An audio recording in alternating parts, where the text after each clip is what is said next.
عنوان: کوہ۔ وہ کوہ ہمیشہ سے ہی گاؤں کے جنوبی جنگل کے اس گھنے حصے میں موجود تھی جہاں دن میں بھی سورج کی کرنیں زمین کو چھو نہیں پاتی تھیں۔ پرانی داستانوں میں اسے زمین کا حلق کہا جاتا تھا، ایک ایسی پراسرار گہرائی جو نہ صرف پانی بلکہ آوازوں، سانسوں اور روحوں کو بھی نگل جاتی تھی۔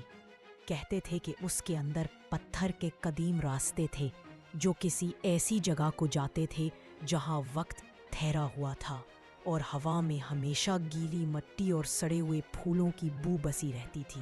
گاؤں کے بزرگ اس سے کوئی 5 کلومیٹر کے فاصلے پر رہنے کی تاکید کرتے تھے، مگر حیدر، جو اپنی بیٹی ثنا کی گمشدگی کے بعد سے خود میں نہیں رہا تھا، ایک عجیب چاند کی رات اپنی دوست اشفاق کے ساتھ ایک رسی اور بے ڈھنگی سی ہمت باندھ کر اسی کوہ کے منا پر کھڑا تھا۔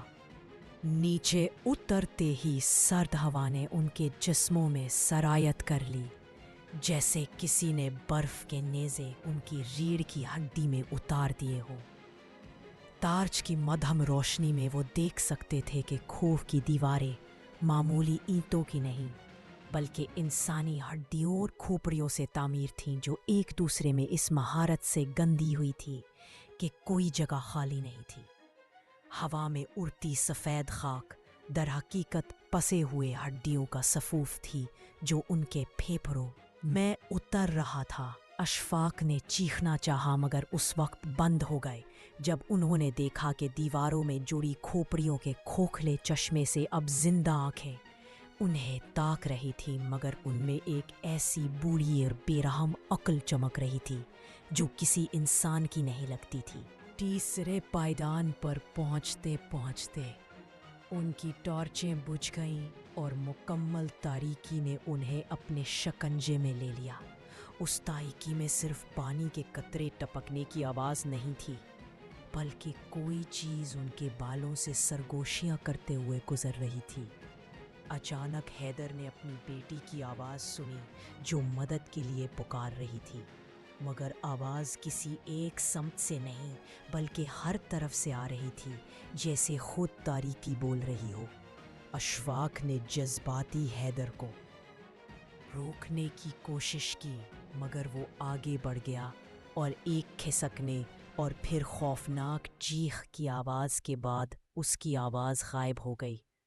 اشفاق نے پیچھے ہٹنا چاہا تو محسوس ہوا کہ رسی جو اوپر جا رہی تھی وہ اب کسی نمی زدہ اور گرم جلد سے بنی ہوئی تھی جو اس کی کلائیوں میں گھس رہی تھی۔ اب وہ بالکل تنہا تھا۔